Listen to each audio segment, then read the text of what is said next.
Web समाचार 24x7 से अंकित सिंह बोल रहा हूं।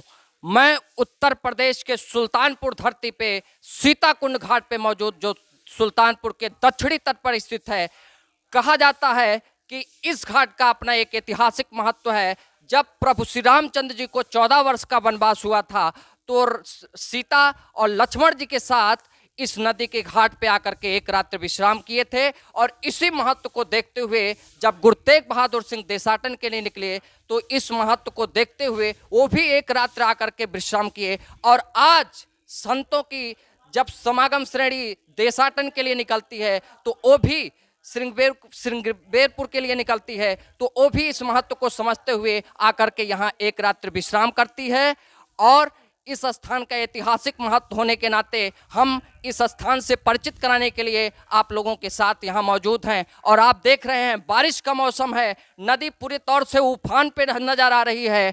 और यहाँ के जो श्रद्धालु आते हैं वो नौका विहार कर रहे हैं, और नावें भी आपको दिख रही होंगी। और इसलिए हम यहाँ के संतों से जानने की कोशिश करेंगे कि वो इस स्थान के महत्व को किस तौर पे देखते हैं। पूछ कर दो।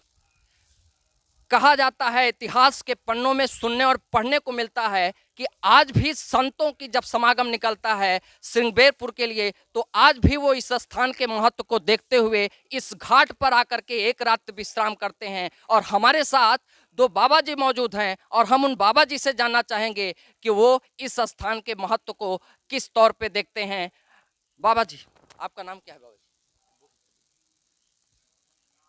पंडित जी, बाबा जी आप बताइए, इस घाट के बारे में आप क्या साफ सफाई से खुश हैं?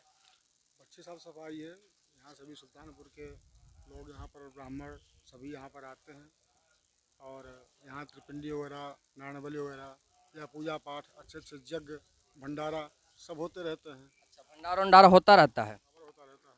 अच्छा अच्छा। ये अभी तो निर्माणाधीन दिख रहा है, क्या योगी सरकार इस घाट के लिए कोई विशेष कार्य कर रही है? बहुत बहुत कर रही है यहाँ पर। अच्छा अच्छा। बाकी साफ सफाई से यहाँ से खुश हैं? ठीक है, हमारे साथ दूसरे बाबा जी मौजूद हैं, और हम आपसे जानना चाहेंगे कि आपका नाम क्या है बाबा जी? पंडित गिरिजाशंकर शुक्ल।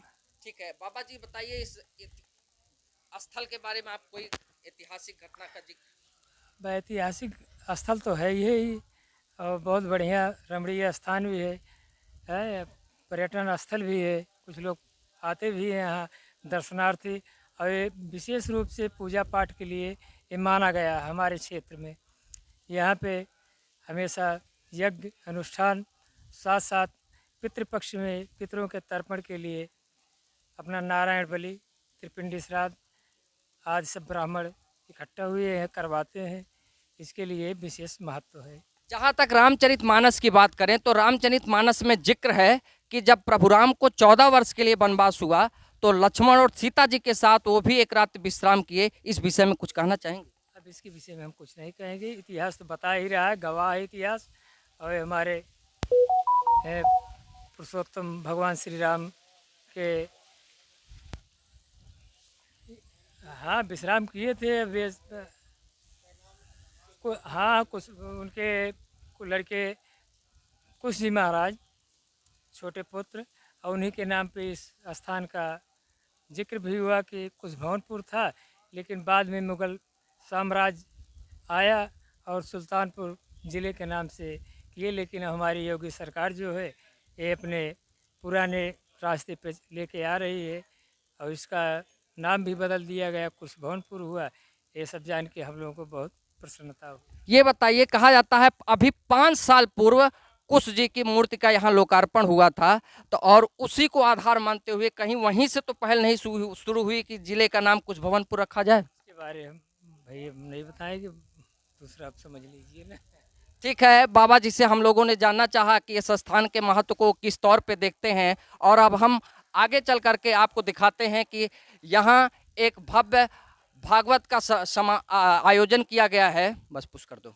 जैसा कि मैंने आपको बताया कि सीताकुंड घाट पे भव्य प्रवचन का आयोजन किया जा रहा है, और आप देख रहे होंगे कि यहाँ के बाबा जी वगैरह पूजा पाठ में जुट गए हैं। कथा का शुभारंभ होने वाला है, और हम बाबा जी से जानने की कोशिश करेंगे क्या ये कथा प्रवचन हर वर्ष होता है।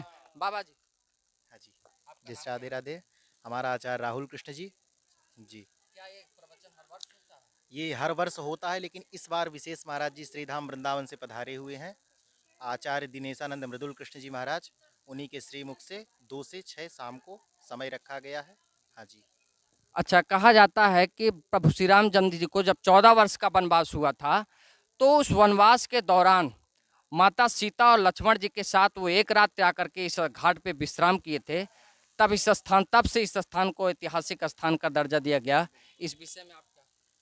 ये बड़ा ऐतिहासिक स्थान है और हम भी श्रीधाम वृंदावन से इस स्थान को देखने के लिए पहली बार ही आए हैं। अच्छा। इसके बारे में हम भी जानेंगे, तब आपको ही इसके बारे में बताएंगे। और माँ गोमती का पावन तट है और माँ गोमती के पावन गोद में बैठकर हम सब लोग कथा कहेंगे और श्रवण कराएंगे सब भक्तों को, जिससे उनको आनंद की प्राप्ति होगी और जो भी आगे कार्य होगा। आप वृंदावन से पहली बार आए हैं। वृंदावन में तो कहा जाता है खास साफ सफाई का ध्यान रखा जाता है। क्या आप सुल्तानपुर धरती के इस गोमती तट पर आप मौजूद हैं, सीताकुंड घाट पर, यहाँ की साफ सफाई आपको कैसी नजर आई? यहाँ पहले की अपेक्षा देखिए बहुत अच्छी साफ सफाई है।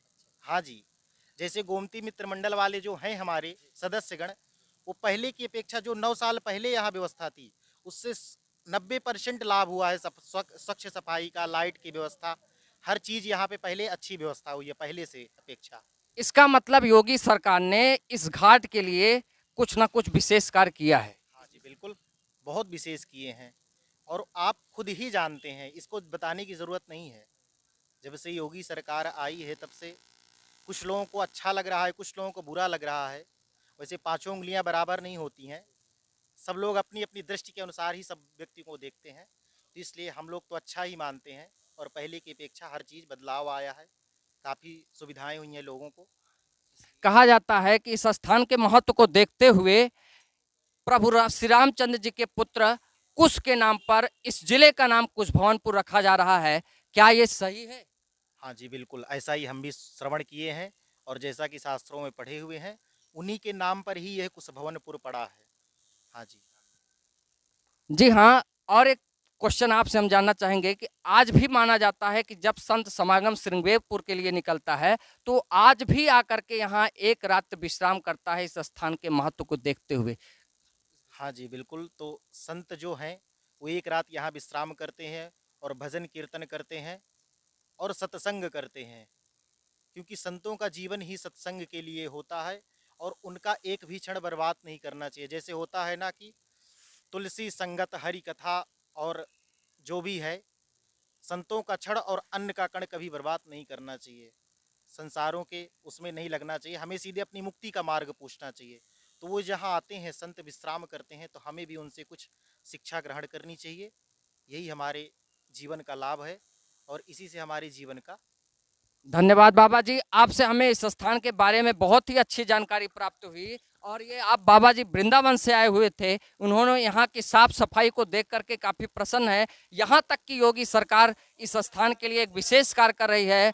और इसके साथ हम आपसे बार बार जिक्र कर रहे हैं कि इस जिले का नाम कुश भवनपुर रखा जा रहा है और अभी ठीक 5 वर्ष पूर्व यहाँ कुछ भगवान कुश की मूर्ति का लोकार्पण हुआ है। और हम कुश जी की मूर्ति आपको दिखाना चाहेंगे कि कितना भव्य विशाल मूर्ति यहाँ लगाई गई है। और आप देख रहे होंगे कि कुश जी की मूर्ति का गजब आकर्षक दृश्य है। और तब से ही इस जिले का नाम सुल्तानपुर से कुश भवनपुर नाम रखने का प्रयास चला। हम आपसे इस घाट के बारे में तमाम जानकारी आपको साझा किए। इन सभी बातों के साथ आपका बहुत बहुत धन्यवाद।